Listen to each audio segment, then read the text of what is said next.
Xitoy bugun cho'ng qirg'inni rasmiy boshlab, Uyg'urumning ko'zlari yoshlab qoldi. G'ururini qonlar bilan yuyib paklab, iymonliqlar jangga qadam tashlab qoldi.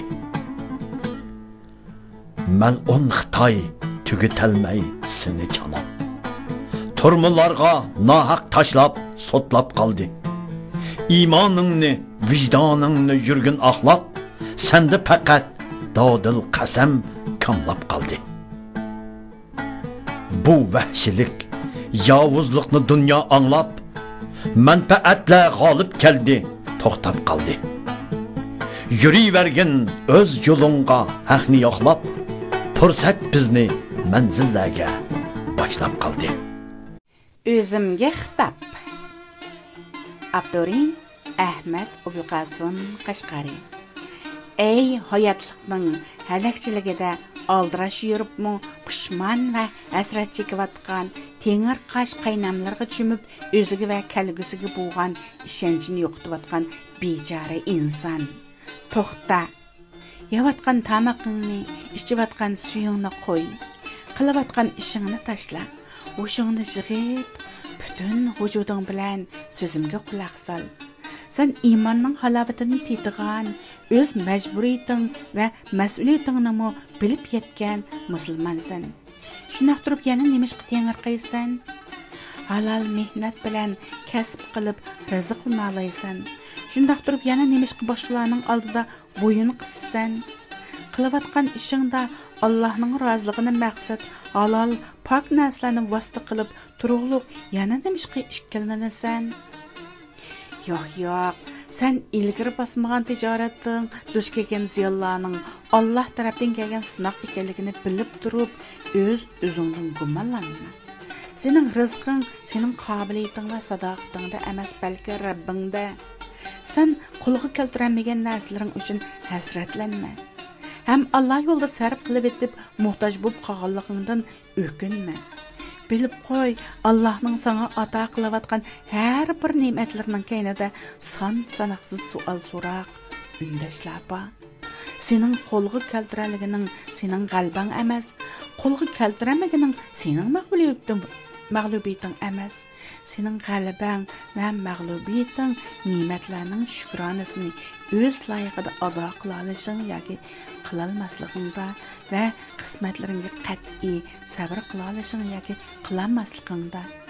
Shunga haq uchun xazon bo'lib, dahshatli kunlarga qog'illigingga, izzat hurmatingdan ayrilib, kishilarning kulkisiga, har xil ayblashlarga duch kelganligingdan hargiz afsuslanma.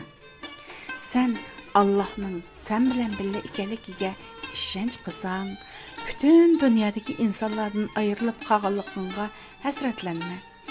Aksicha, mundaq g'eriblikdan xo'shal bo'l. Allah'ның Rasulining senda g'eriblarga xayrlik tilab duo qilganligini unutib qolma. Hargiz unutib qolma.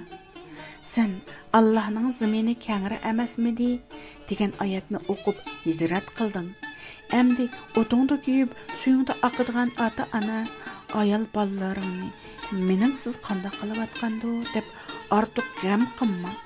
Allah eng yaxshi muhofazat qilg'uchidir, eng yaxshi o'rinlashtirg'uchidir. Allah xolasa sensizmi hamma ishlar o'z o'qida cho'kilaveradi. Allah o'zi taqdir qilgan ishlarda hech kimga hojat emas. Undaqken sen qandaqmi men bo'lmasam bo'lmaydi deyalaysan? Sen bugüngidek hamma inson o'z g'amida qolgan jahonda o'z mas'uliyatingdan qochgan bola yoki yoki dada emas, balki ko'pincha insonlar ustiga elishdan qochayotgan texmi yuksak, texim og'ir mas'uliyatni ustingga elish uchun tayyorlangan oddiy odamsan. Sen faqat Allohning roziligi uchun barliq g'animatlardan voz kechish kerakligini bilib yetgan ojiz bandasan.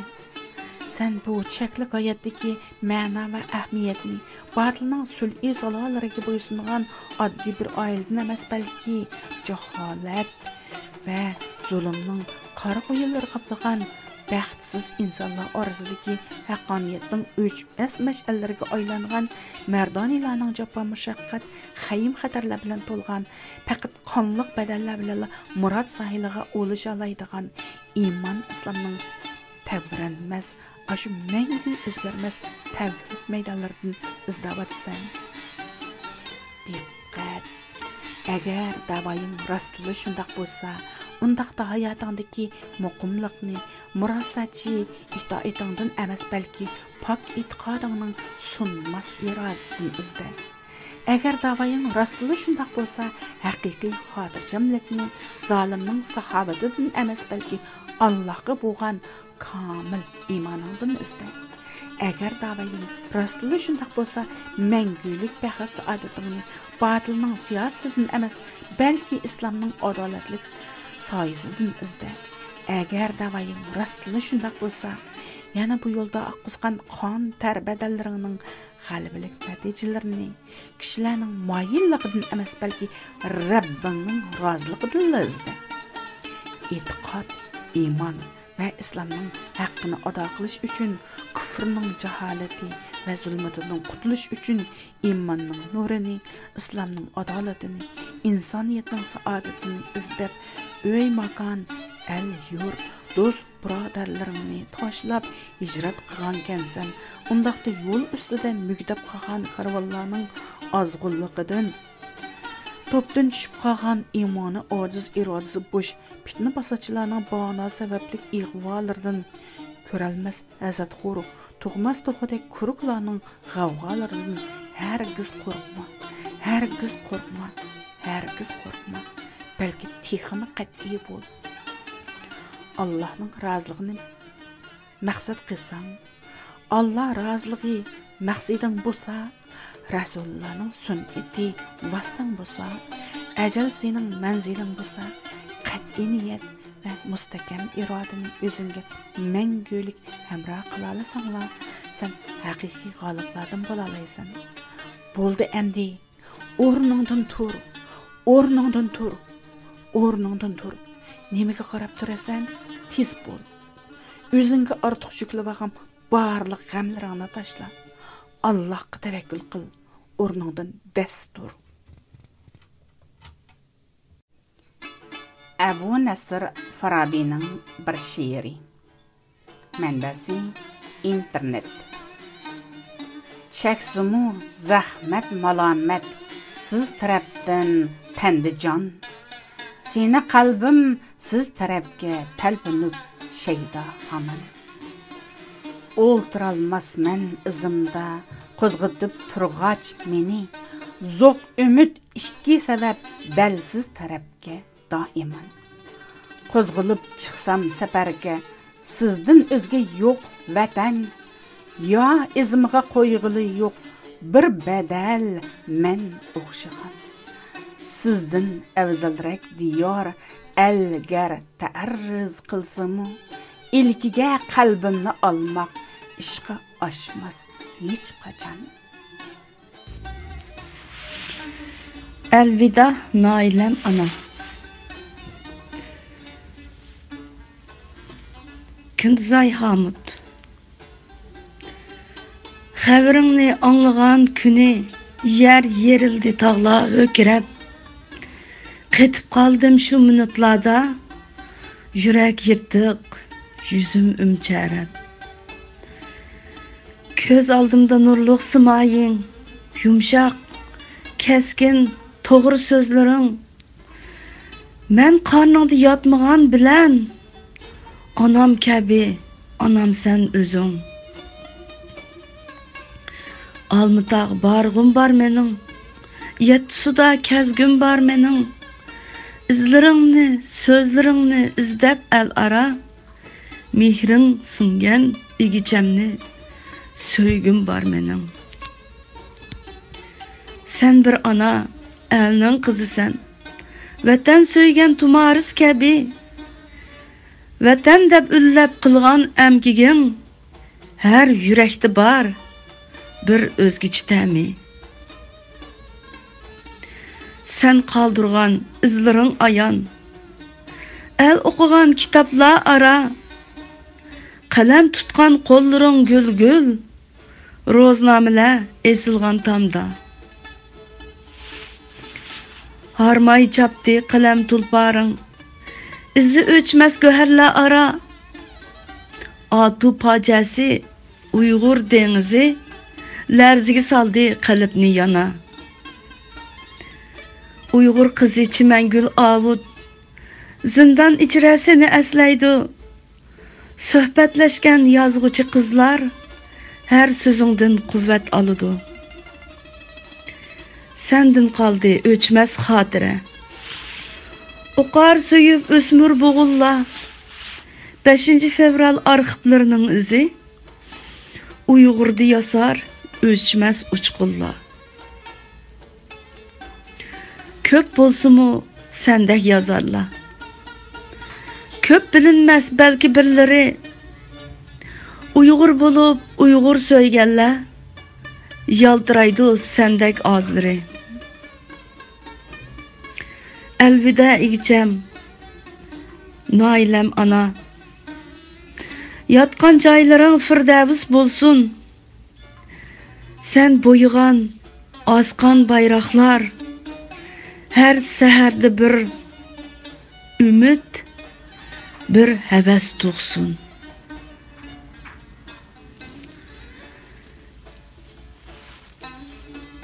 ...2021 yılı 28 noyabr Stockholm.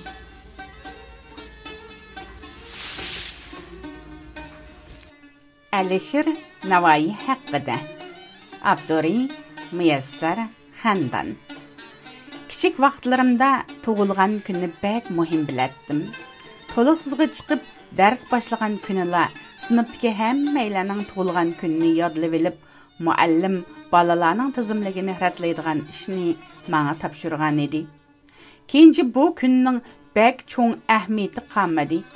Adam tug'iladigan, bir ishlarni qiladigan, xo'shlashadigan. Muhimi, qaysi kuni tug'ilganligi bo'lmasdan qanday ishlarni qilganligi ekan.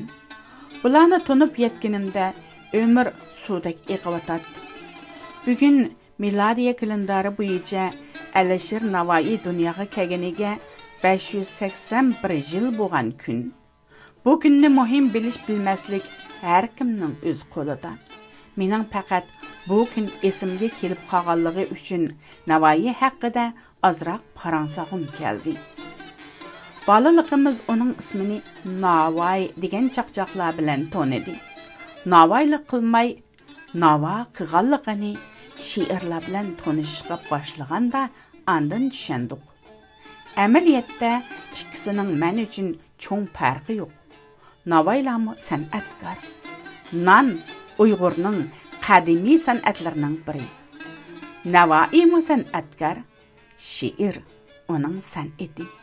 Lekin uning chiroyli she'rlari meni nondan bakrak o'ziga jalb qilgan edi. Ustozi Lutfi janida agar muyassar bo'lsa edi, o'zimning 10-12 ming beytimni shu g'azalga tegishar bo'lar edim degan tuvandagi misralarini dastlabda tushunmagan, keyin tushunib mahliya bo'lgan edim. Arazin yapqaç kızımdın saçılır her levze yaş. Bo'ylakim payda bulur yulduz nihan bulg'ach quyosh. Bir vaqtlarda Navoiyning toplamlarini yig'ish havasim qo'zg'alg'ili uzun bo'lgan bo'lsa-mu, asli nusxasini topolmay yurgan edim.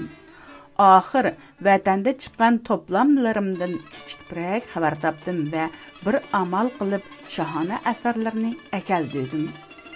Akaldirish yo'li murakkab bo'lib ketib, necha yilgacha texi qo'limga olamagan bo'lsam-mu, ishonchli qo'llarda e'tiborlanyotdi.